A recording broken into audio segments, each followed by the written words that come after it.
నాంపల్లిలోని బచ్చా crystal furniture shop లో జరిగిన అగ్ని ప్రమాదంలో ఇంకా మంటలు ఆరలేదు. 20 గంటలుగా రెస్క్యూ కొనసాగుతోంది. ఘటనా స్థలంలో పోలీసులు, అగ్నిమాపక సిబ్బంది సహాయక చర్యలు కొనసాగిస్తున్నారు.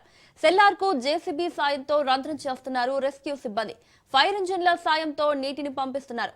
భవనం దృఢత్వంపై అధికారులు అనుమానం వ్యక్తం చేస్తున్నారు. కాసేపట్లో నాంపల్లికి జేఎన్టీయూ ఇంజనీరింగ్ నిపుణుల బృందం చేరుకోనుంది. భవనాన్ని తనిఖీ చేసి నివేదిక ఇవ్వనుంది.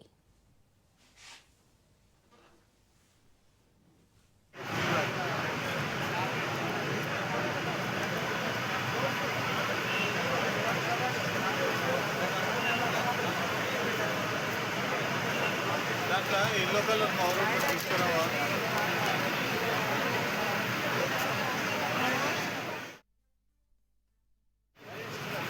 इधर आओ जल्दी गेट करने आओ जल्दी गेट करने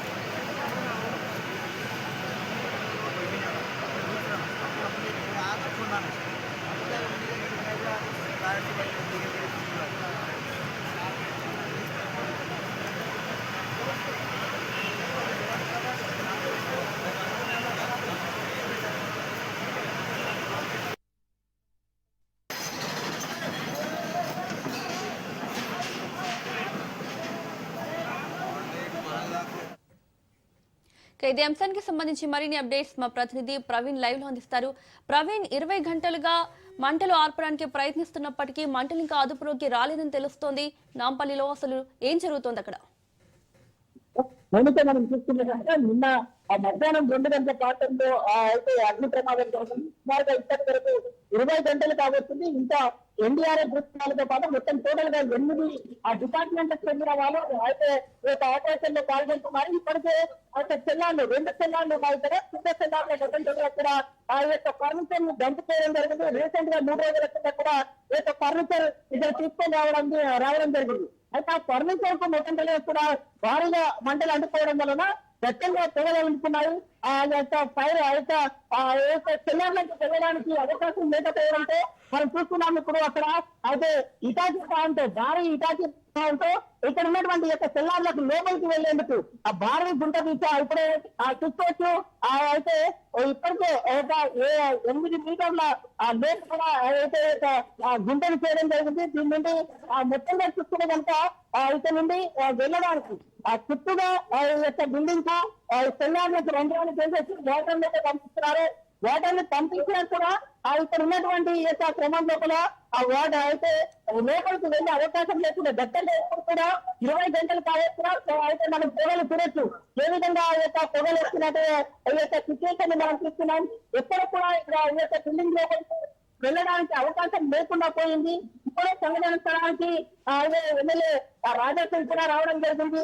అదే యొక్క సెట్బ్యాక్ లేని కారణంగానే ఇలాంటి ప్రమాదాలు జరుగుతున్నాయని కూడా అయితే మీడియాతో మాట్లాడడం జరిగింది. అదేవిధంగా చూసుకునే కనుక అయితే ముఖ్యమంత్రి రేవంత్ రెడ్డి విదేశాల పర్యటన చేస్తున్నారు. విదేశాల పర్యటన చేస్తున్నప్పుడు నూతన టెక్నాలజీ కూడా ఈ యొక్క డిఆర్ఎఫ్ బృందాలను కానీ అయితే ఎమర్జెన్సీ టీమ్స్ ఏవైతే ఉంటాయో వాళ్ళకు ఆ యొక్క ట్రైనింగ్ కూడా ఇప్పించాలి అంటూ కూడా చెప్పినటువంటి పరిస్థితి చూస్తున్నాం. అదేవిధంగా చూసుకుంటే కనుక ఇక్కడ ముందు భాగం ఏదైతే ఉందో ఇది షాప్ ముందు భాగం ఇది. దీని కింద ఏదైతే ఉందో సెల్లార్ ఉంది కాబట్టి ఈ యొక్క ముందు భాగాన్ని మొత్తం తెలుగు కూడా అయితే రంధ్రం చేసేసి ఆ యొక్క సెల్లార్ నుంచి వెళ్లే ప్రయత్నంలో ఆ డిఆర్ఎఫ్ బృందాలను చూసుకోవచ్చు. ఉదయం నుండి 5 అగ్నిమాపక సిబ్బంది ఇటు డిఆర్ఎఫ్ బృందాలు కూడా ఆ 2 సంయుక్తంగా అయితే మొత్తం తెలుగు ఈ యొక్క ఆపరేషన్ లో పాల్గొంటున్నారు. ఇప్పటికే ఈ దాంట్లో 5 మంది మిస్సైన తెలుస్తుంది. వాళ్ళ యొక్క కుటుంబ సభ్యులందరూ కూడా తీవ్ర ఆందోళనలో ఉన్నారు. మొత్తం చూసుకుంటే కనుక వాళ్ళ పరిస్థితి ఏమైంది వాళ్ళ పరిస్థితి గురించి కూడా ఆరా తీస్తున్నటువంటి సిచ్యువేషన్ మనం చూసుకోవచ్చు.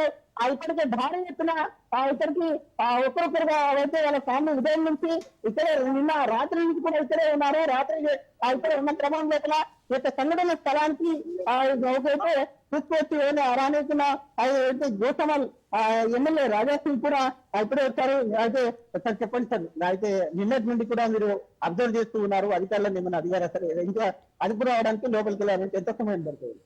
సమయము వాళ్ళలో కరెక్ట్ చెప్పలేరు. ఎందుకంటే కూడా కంటిన్యూ గా వస్తుంది. కింద ఉన్న పరిస్థితి మీరు కూడా చూడొచ్చు. 20 గంటలైంది. ఇప్పుడు కూడా పొగ చాలా ఫాస్ట్ గా వస్తుంది. ప్రతి ఒక్క ప్రాణాన్ని సేవ్ చేయడానికి వాళ్ళైతే కష్టపడుతున్నారు.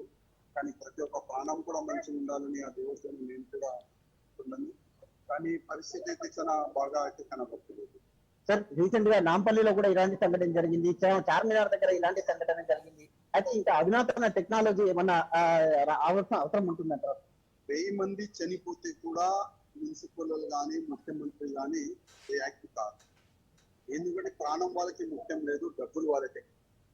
ఇట్లాంటి బిల్డింగ్ కి వారు పర్మిషన్ ఇచ్చేస్తారు. దాని తర్వాత ఎంత అయినా డివిజన్ చేస్తుండ్రు, ఫైర్ సేఫ్టీని అయినా ఫాలో చేస్తుందా లేదా ఏమి కూడా వాళ్ళు చూడరు. ఇట్లాంటి బిల్డింగ్ నేను చూసాను. కోశామల్ కాన్స్టిట్యూన్సీ కానీ, నాంపల్లి కాన్స్టిట్యూన్సీ కానీ, హైదరాబాద్ కాన్స్టిట్యూన్సీ కానీ, సిటీలో ఉన్న ప్రతి ఒక్క కాన్స్టిట్యూన్సీలో ఇదే పరిస్థితి ఉంటుంది. ఇప్పుడు ఈ నాంపల్లిలో ఒక ఫర్నిచర్ షాప్ పడిపోయింది. సౌర్డింగ్ టోటల్ ఫర్నిచర్ చిన్న సెట్ బ్యాక్ కూడా ఉంటుంది.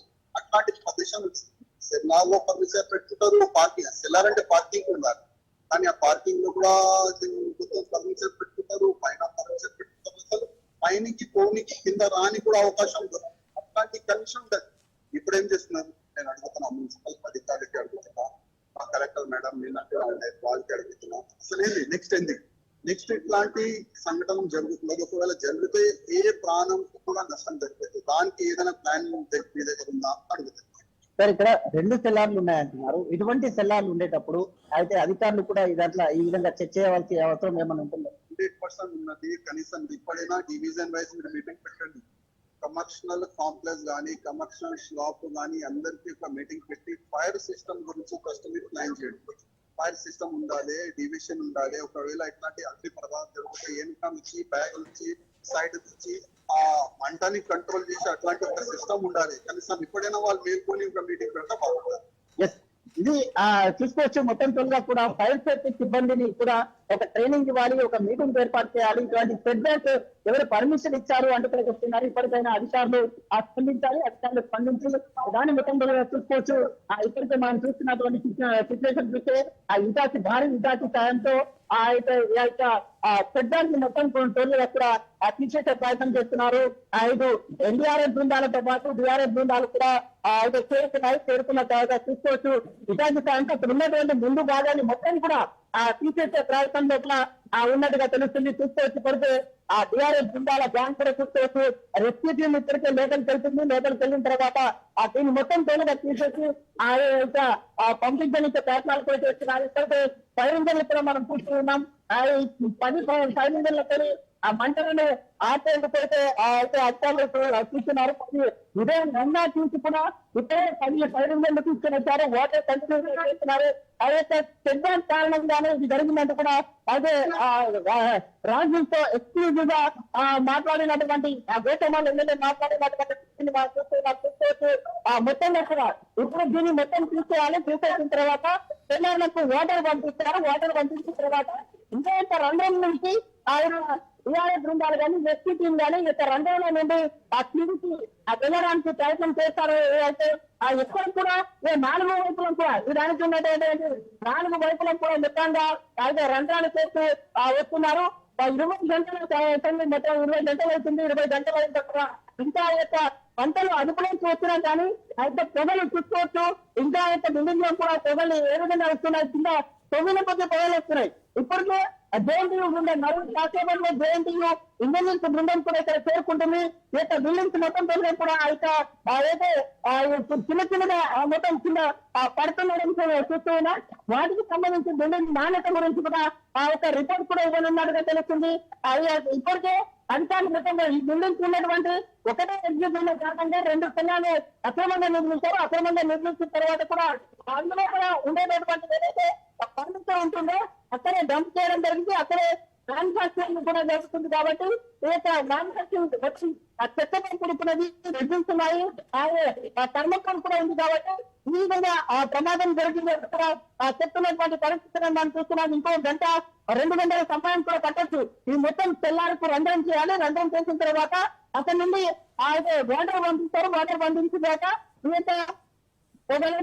వేడిని మళ్ళా ముందు కంట్రోల్ చేయాలి. కంట్రోల్ చేసిన తర్వాత ఆక్సిజన్ సిలిండర్లతోని ఆ లోపలికి వెళ్లేందుకు కూడా ఆ మొత్తం తెలుగు అధికారులు ప్లాన్ చేస్తున్నట్టుగా తెలుస్తుంది. ఇంకా 2 గంటలకు కూడా సమయం పట్టే అవకాశం ఉన్నట్టుగా తెలుస్తుంది. అధికారులు కూడా నిన్న నుండి ఇక్కడ చేరుకుంటున్నారు. నిన్న కమిషనర్ కూడా చేరుకుని యొక్క సహాయక చర్యలను పరిశీలించారు. అదేవిధంగా కలెక్టర్ కూడా చేరుకున్నారు. కాసేపటి క్రితమే ఎక్స్క్లూజివ్ గా అయితే గోసమాల ఎమ్మెల్యే కూడా మనతో పాటు మాట్లాడినటువంటి దృశ్యాలను కూడా చూసాం.